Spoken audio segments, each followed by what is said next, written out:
Okay, so let's talk about the problem, right? Which was essentially, it was a majority element. So you're given an array with elements and you're trying to find the majority element. And the majority in this case, meaning it is more than half of the elements. So I want to hear your thoughts, your approaches, why you gave it a 3, why you gave it a 4. Talk to me. So for me, like I started with a count set to an object, and then I'm looping through the array. But then I got stuck with trying to make the comparison between the count that I just built and the the times that it appears. Like, so I set a variable for like the appearance for a nums.length greater than 2, but Wait, then what? Can you show your screen a little bit maybe while you're talking us through? Is that possible? so here's what I got so far. But then I was stuck Nice. I was stuck comparing the count to the appearance. So I couldn't say like count like at nums at I, because it doesn't read out of the for loop. So then I was like, okay, well, how do I get like the character? How do I get the character and s- compare it to the appearance the the of the length? More, it has to appear more than and divided by 2 times. So that's what I was stuck on. I see. That's cool. Yeah, I mean, a couple notes, right? You could, if you wanted to do counts at nums at I and do this check, there's no reason for you not to just swap lines 14 and 15, and then you're in the for loop, and you can do that check. I was thinking that, okay, oh, you're so smart. All right. Thanks. Shit. You could also iterate through the object afterwards, right? So there's a couple different routes there, Okay. but I think you definitely look like you were on the right track. Okay. Cool. What? So other people, other approaches, other thoughts on it.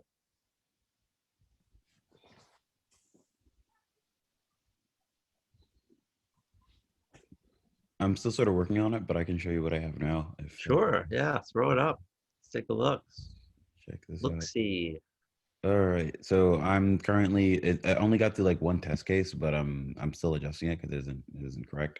I set a variable called output to be the nums.length like divided by 2, and I'm sort of doing what Ashia did, where I created like a count, and then I did object.keys so I can get like each key, and basically I'm trying to see if the value of that is bigger than the output, and that way I probably could see if it appears more than like half of the length.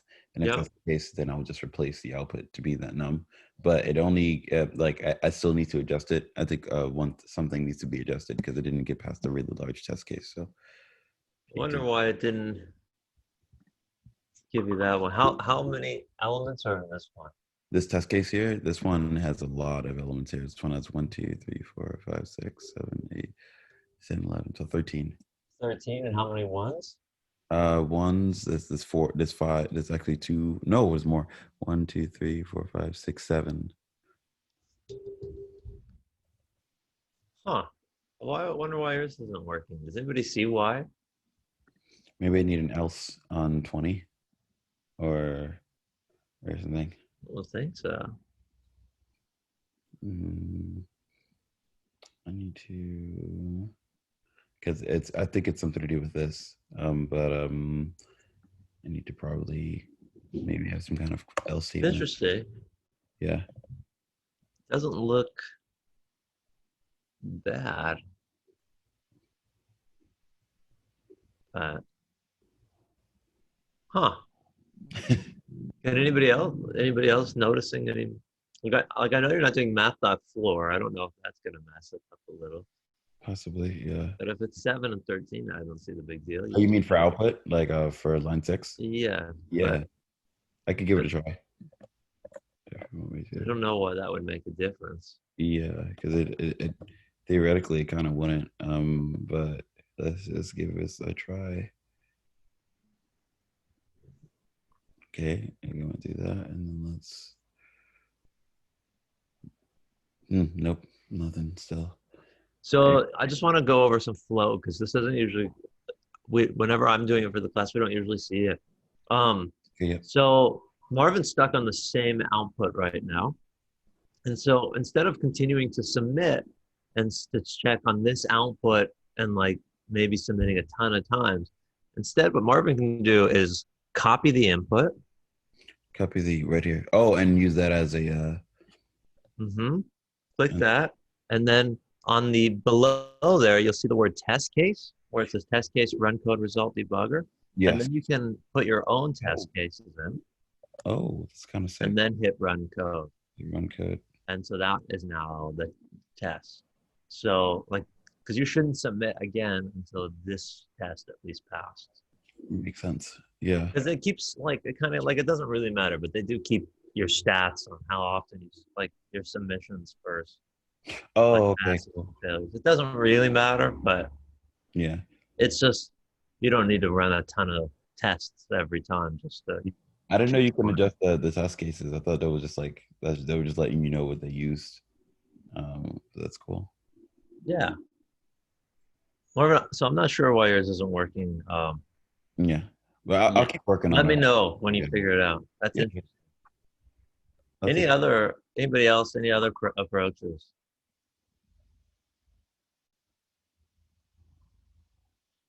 All right, so let's go over it a bit for the first way. All right, so we're looking for the majority element here. And so it seems like, a good, like it's nice. This is definitely answers any kind of like a clarifying question, right? You would probably want to ask, is that what happens if there's a non-empty array? Does it always exist? Right. It's good to like double check that like the majority is really greater than n divided by 2, because like if I had an array that was like 2 2 2 2 3 3 3 9 9 7 7, right? There's not actually a majority element, even though 3 happens the most times. Does that make sense? So our majority means it has to be happening at least half the time. So yeah, I kind of like this idea of we're gonna iterate through the array and keep a count of appearance. If count is greater than our midpoint, we can return the element. Okay. So, right, let's go for that. So it's called count majority element takes in some array, and we can just make a counter. So let's say const counts. Oops, glad it was an L. Counts curly braces, and then we will just. So I'm not going to use for each because I am going to check this condition inside so that I could return out as soon as I find my element. If I used for each, I wouldn't be able to return out of the for each, so I would have to do my logic a little bit different. So let's go ahead and say for let element of array. And then we can just do a little check. So counts at element, do we have it? If we do, let's go ahead and increment counts. Otherwise, we'll assign counts to our value of 1. Great. Now we can go ahead and check if our counts at L is greater than array.length divided by 2. And if it is, we just want to go ahead and return our element.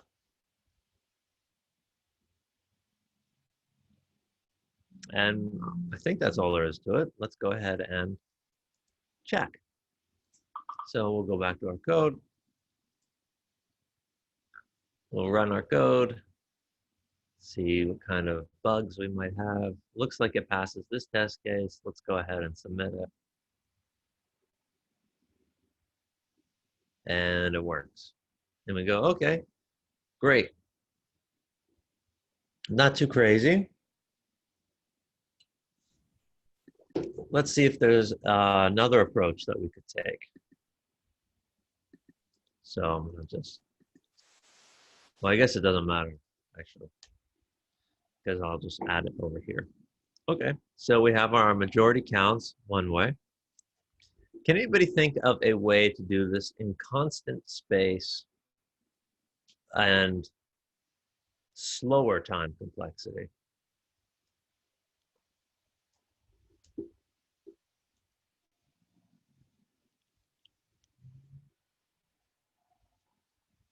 So something to always ask yourself. Oh, maybe people are writing in the chat. Hang on, let me see.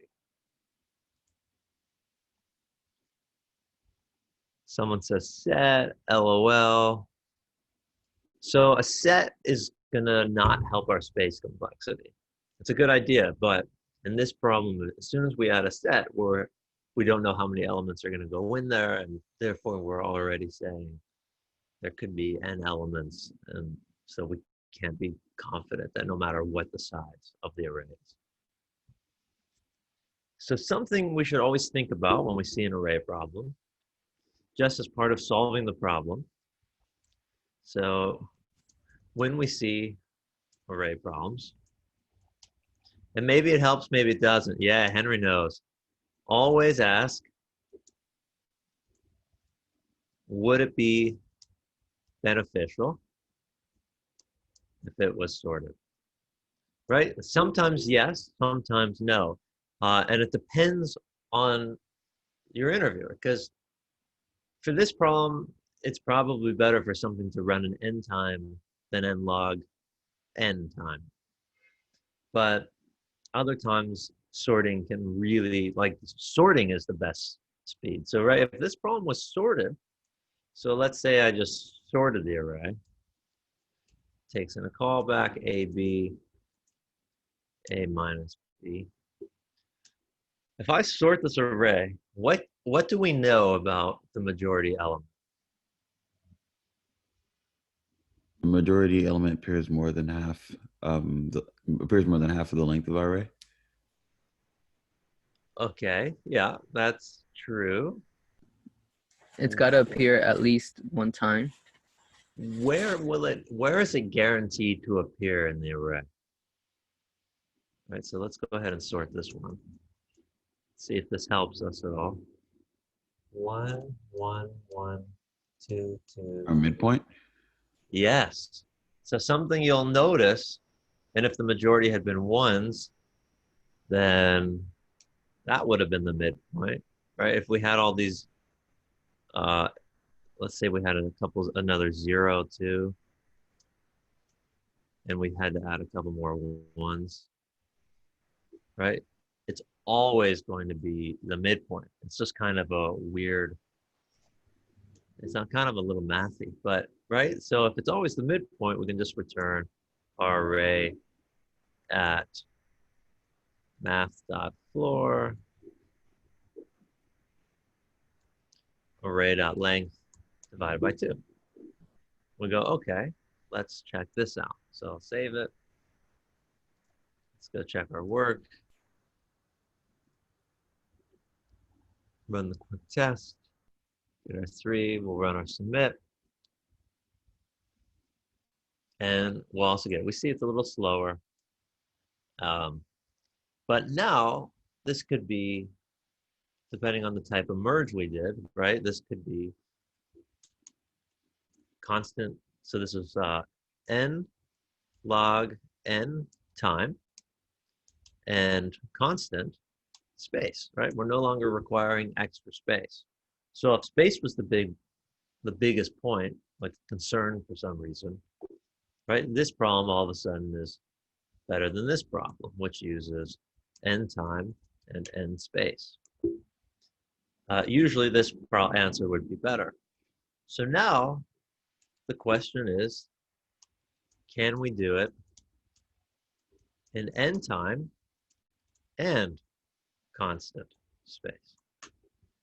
So this is going to be a little bit trickier. So let's just talk about the idea. Or unless anybody else has does anybody have an idea how to go about this yet?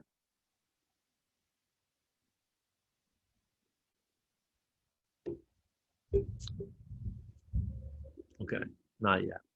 Okay, so for this one, we can keep track of a candidate variable. Let's say we'll have a candidate variable. So this is a candidate to be the majority element. We won't know for sure, but we're thinking this one might be. And we can keep a count variable starting at 0. Okay, so we've got this candidate variable, which I guess we can start as null, and we have this count variable that starts at 0, and we can start iterating through the array. So we iterate, so we'll say iterate array. And so when we look at the element, we can say, hey, if our count variable is 0, then we will update the candidate to be this element. Update candidate to be current element. And then we can do another check. So because we want to be able to keep counting the times we see this element. So if our current element is equal to our candidate. Update you increment our count, right? Yep, exactly. Increment our count. Otherwise, this means our count variable is not 0 and our current element is not our candidate. We can decrement our count. So let's talk about what this looks like as we iterate through like this function, this input. So I'm just going to move this down so we have access. Okay, so we would have our candidate. I'm going to call it can right now. We have our count, which is 0. And we have of course, we have our array. So we're going to iterate through, and the first thing we see is 2. So we go, okay, is our count variable 0? Yes. So our candidate is going to be 2. Then we check if the current element, which is 2, so I'll just add a current element here so it's a little easier. If our current element is the same as our candidate, we increment our count. And we go, okay, great. So we move on to our next current element, still a 2. Our count variable is not 0, so we're not going to change it. And we say, is candidate the same as our current element? Yes. So now we can increment our count element to 2. We move on to 1. And we go, okay, so we've got this 1. Is our count variable 0? No. But is our current element, which is 1, is that the same as our candidate? No. So we're going to decrement our count. Okay, great. Continue on. We have our 1. Count is not 0, so we'll continue. It is not the current element, so we're going to hit our else statement and decrement the count by 1. So now we have a 0. Now we're on to the next one. Now count element is 0. Our count is 0.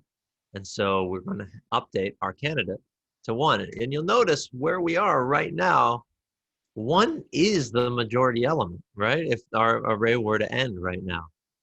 But it's not over yet. So we'll say if current element, which is 1, is the same as our candidate, which is 1, we'll update our count. So now we have 1, 1. And we'll continue forward to our next element, which is 2. So our current element becomes 2. And we're going to say, is our count 0? No. Is our candidate the same as our current element? No. So count is going to get decremented back to 0. Continue on to the end, and we have our 2. And we say, is count 0? Yep, so candidate is going to be 2.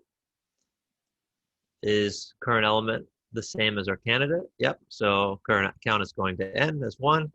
And we finish the array, and we'll see when we finish the array, our candidate is in fact our majority element, which is pretty cool. What does this mean? This also this works right now, right off the bat, because we're guaranteed to have a majority element.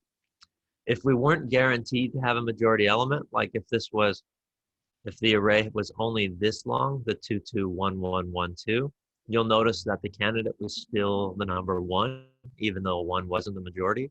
If you're not guaranteed, you'll have to iterate through it one more time, counting just your specific candidate. So let's go ahead and actually code this out. So we'll say const. Did I already comment this one out? I'm going to comment it out just because I'm going to name it the same function. Const majority element. It's going to take in an array. And now we're going to do our variables. So we're going to have our let our count. It's going to be 0. Let our candidate. And let's go ahead and iterate through our array. So array.forEach. I'm not going to return out of it, so I might as well just run a for each. And I'll say if count is equal to 0. Whoops. If count's 0, I'm going to update our candidate. Candidate equals element. And then I'll do my other check. So if candidate is equal to element, we can just increment count. Else, we need to decrement our count. And at the very end, we can just go ahead and return our candidate in this scenario because we're guaranteed. Hey, Corey, I think Lenny's, okay, never mind. You got it. Oh, okay, thank you. Let's try this.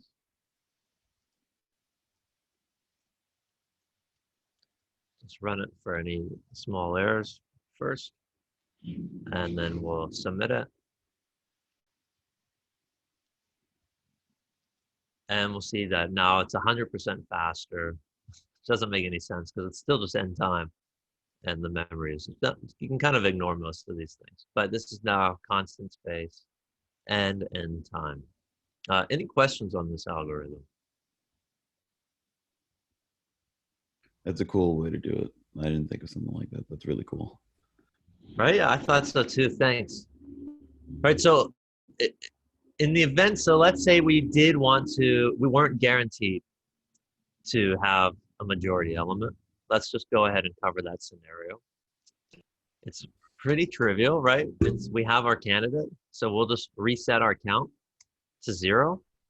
Here, I'll show you why. Hang on. Return candidate. Let's just like step through it. Okay, so I'm gonna call our console.log majority element with this array, right? So this array, the majority element is 2, right? And if I delete the last element, the majority element does not exist, right? And we're still getting 1. We have 3 2s, 3 1s. So we don't actually have a majority. So if we're in this scenario where we're not guaranteed, then all we have to do is reset our count to 0, iterate through the array one more time. Array.forEach element, and we can just say if element is equal to candidate, we'll just increment our count. And then at the end, we can say if count is greater than, if count is greater than math.floor of array.length divided by 2, then we can go ahead and return candidate. Else, you return whatever else you want. Maybe we'll throw the error like no majority element. So now if we run our code with these few changes, now we get the no majority element error. And in the event that there is a majority, so we'll add the 2 back, we still get our 2. So this is just an extra loop at the end. So this doesn't, I guess it's 2n, but that still breaks down into n. So this is still n time, constant space. And this also handles the events that we're not guaranteed to have a majority. Any questions on this? Yeah, I don't really understand like the count decrement. So sorry, I think you cut out for a second.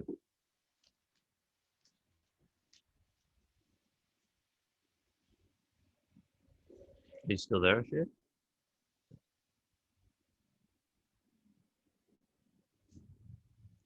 Is it on my end? Am I frozen? I guess I hear you. Oh, okay. Oh, is this yours? I'm just gonna give it a moment. I don't want to like answer the question if she's not, and have her miss it.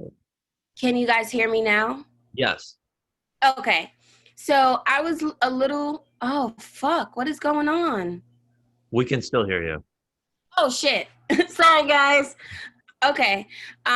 So basically, it's still recording, so you can speak if I go back out, but I really don't understand lines 872 to 876 and why we're decrementing down. So this is checking because we don't know if our candidate is the majority or not. And so whenever our count is 0, we're saying this could be a potential candidate for being the majority. And then we're checking, is the current element this candidate? If it is, we increment this count because we want to let it have a heavier weight, so to speak, compared to the other elements. But if we find another element, if the next element is not the candidate, then this just gets decremented back to 0 because every element, all the other elements are like the opposing weight. So we see the element, we go, okay, the scale's tipped, but then we see ones that aren't that element, and it's kind of weighs back. And then once everything's 0 again, we pick a new candidate by the next element. Okay. Definitely try walking through it with a couple more array examples, and it will make more and more sense. We can do it with 3 and 2 here, right? So let's say we have this array, 3, 2, 3. Oops. Right, we have our count is 0. We have our candidate just exists. Yep. So, sorry, before you walk through this, can you change the 2 and the 3? Like have the 2 at the end? Oh, yeah.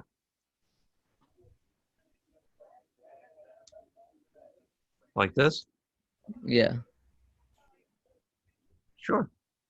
So we have a 3, 3, 2. So as we iterate through it, our 0 candidate, and we're iterating through. So if our count is equal to 0, well, it is, then we'll update our candidate to be the current element, which is a 3. Now we need to check if our candidate is equal to our current element. So 3 and 3 are equal, so count gets incremented by 1. We move on to the next element, another 3. So is count 0? No. So we'll just continue. Is candidate equal to the element that we're on? It is. Our candidate is 3. Our current element is 3. So count gets incremented by 1. So now count is 2. Then we continue on to our next element. Our count is not 0. So we're going to keep going. Is our candidate, which is 3, equal to 2? No, it's not. So count's going to get decremented down to 1. And we end that. And then we can check. I mean, this is like the bonus part, but essentially our count gets reset to 0 at this point. And we iterate through the array again and keep count of elements that are equal to our candidate. So is 3 equal to our candidate? Yep. Is count equal to our candidate? Yep. Is 2 equal to our candidate? No. So we don't increment. And then we're just checking, is our count greater than our array dot length divided by 2? Yep. So we return 3. But moving back to where we were a minute ago, where count was now 1. So if I had another element in here, right? If I had a 4, we wouldn't have a majority element, right? Do you agree with that? I agree. Okay. So if we don't have a majority element, we go back to where we were here and we go, okay, element is now 4, count does not equal 0, candidate does not equal to element. Nope, because our candidate is 4, so count gets decremented again to 0, and we continue on. So now if we were to do the second step, we'll see that we only have 2 3s, so that wouldn't pass the test. But let's say in reality, we had a majority of 2s, right? This is why we've decremented, because now it counts back to 0, and we would be on this 2. And we would say, okay, is count equal to 0? Yep. So now our candidate will get changed to the number 2. And then we would say, is candidate equal to our current element? Yep. So our count gets incremented by 1. Then we have another 2. Our count is not 0, so we won't do anything. If candidate is equal to element, candidate is equal to the element, we increment our count to 2. And then here we'll recount all of our 2s, so we'll end up with our count being 3, and we'll know that that's the current element. That's the candidate and the majority element. I hope that helps clear that up, but if it doesn't, let me know.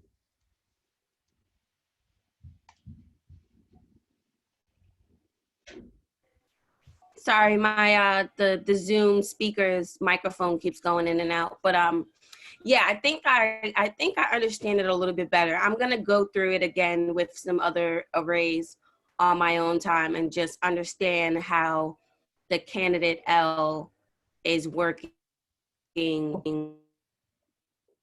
Yeah, sounds great. Any other questions at all? Alrighty. Alrighty then. I'm gonna stop the screen share. Gonna stop the recording.